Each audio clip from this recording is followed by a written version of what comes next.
Oi, gente, beleza? Sufoco?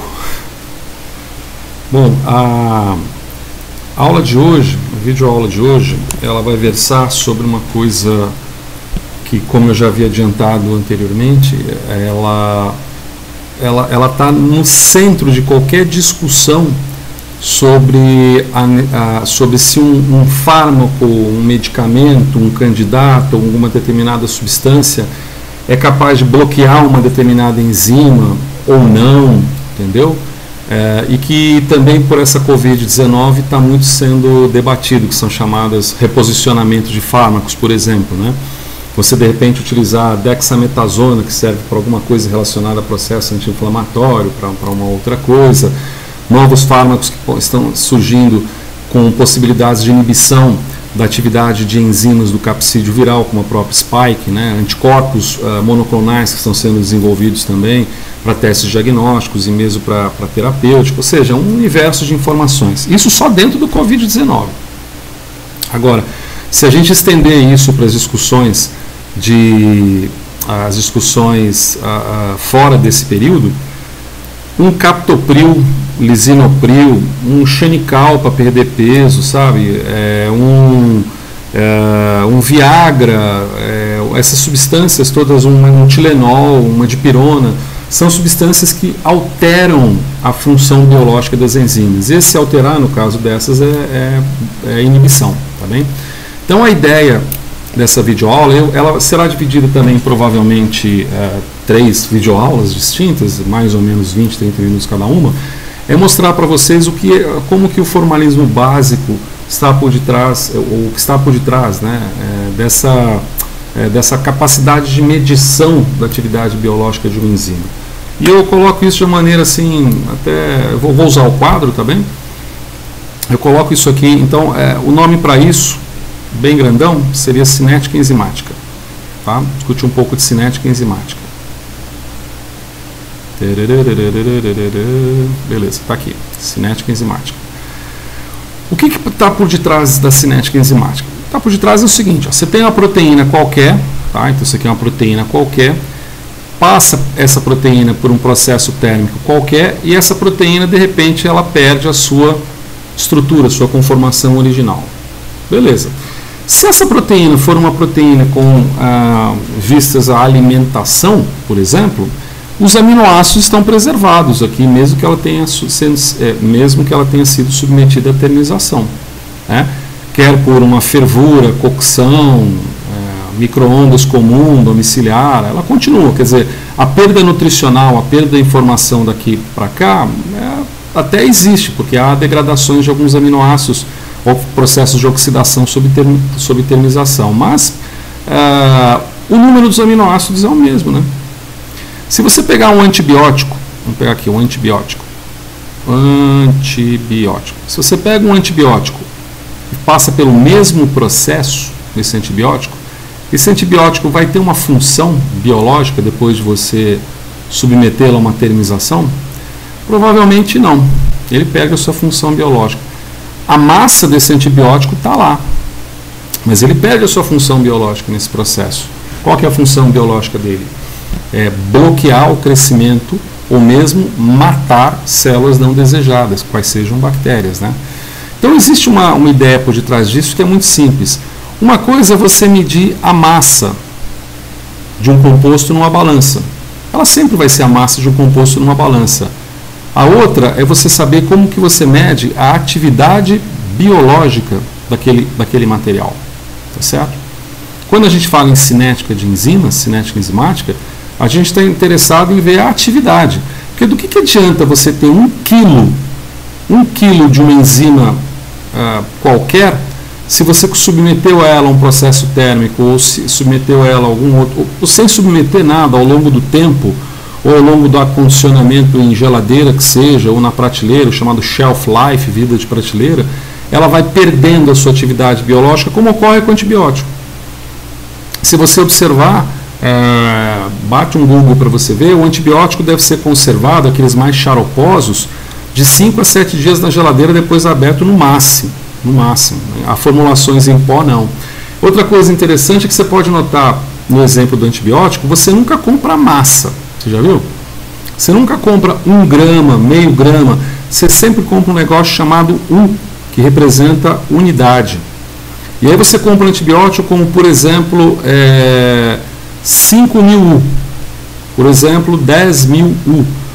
Indicando que essas U de unidades, na realidade, representam muito provavelmente uma unidade direcionada a um número de células por unidade de massa daquele antibiótico que morrem na presença desse antibiótico por um determinado período, numa determinada temperatura. Tá certo? Então a cinética enzimática ela não foge muito dessa ideia, em que o que interessa é a medição, vou mudar de corzinha aqui, o que interessa é a medição da atividade. Se uma enzima tem uma atividade boa e eu jogo um inibidor e ela cai sua atividade, esse inibidor é bom.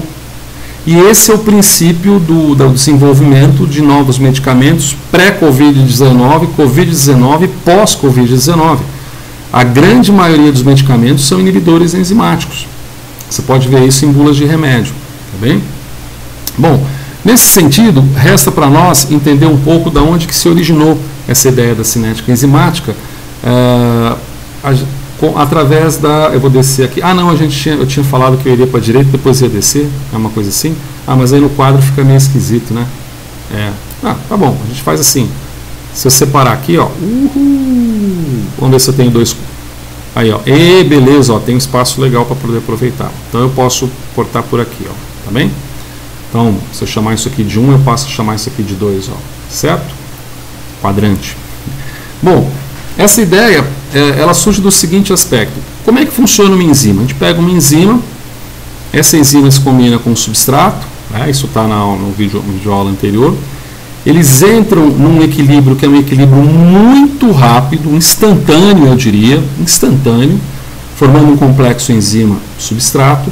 Só que a partir de agora, eu converto esse substrato num produto cuja natureza química é diferente da do substrato. Portanto,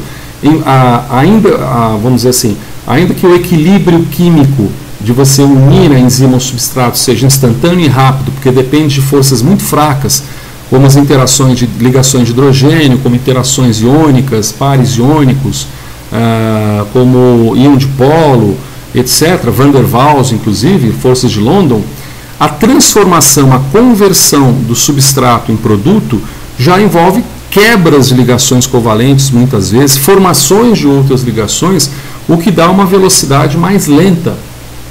Os autores mencionam que essa setinha aqui é a etapa limitante da reação, que por definição da química é a reação mais lenta. Se a gente atribuir constantes de velocidade aqui, a gente pode dizer que isso aqui vai numa constante de velocidade que eu posso chamar de K1, tá certo? Então eu posso chamar essa aqui de K-1, que tal? Seria o inverso do K1. Ou seja, K1 representa a formação do complexo enzima-substrato e K-1 a sua desconstrução. E já que eu estou em números aqui, vou representar isso aqui por K2. Então eu tenho 3 constantes cinéticas. Lembrando, constantes cinéticas, diferente das constantes de equilíbrio, você escreve com letras minúsculas, né? E as constantes cinéticas, elas estão embasadas nas leis de velocidade. As leis de velocidade me dizem o seguinte, que uma velocidade, por exemplo, a velocidade que eu posso definir aqui como a formação do produto, eu posso muito bem colocar uma velocidade global como sendo a variação do produto no tempo, né? Isso seria uma medida de velocidade. Essa medida de velocidade é diretamente o que se chama de atividade. Então, quando eu estou medindo uma atividade de uma enzima, eu desejo saber a velocidade dela. Eu desejo saber quanto de produto é formado por unidade de tempo e muitas vezes por quantidade de enzima que eu usei. Então, só para você ter uma ideia, se eu descer aqui para uma enzima, eu sei que eu estou voltando, mas não tem problema, não vou estragar tanta explicação. Se isso aqui tratasse de uma enzima, muitas vezes você trabalha a atividade também como sendo U, e esse U pode representar, por exemplo, 1 micromol de produto formado por minuto por micrograma de enzima. É uma medida de velocidade. Mais uma vez alocando que não importa a massa, eu posso ter a mesma massa, mas se eu botei no freezer, e muita enzima é assim, você não pode botar no freezer, ela sofre uma desnaturação a frio, eu perco a atividade biológica dela, porque a gente já viu que o que diferencia uma enzima de uma proteína é que uma enzima possui um sítio ativo. Esse sítio ativo é formado de poucos aminoácidos. E esse sítio ativo é formado na orientação desses poucos aminoácidos no espaço.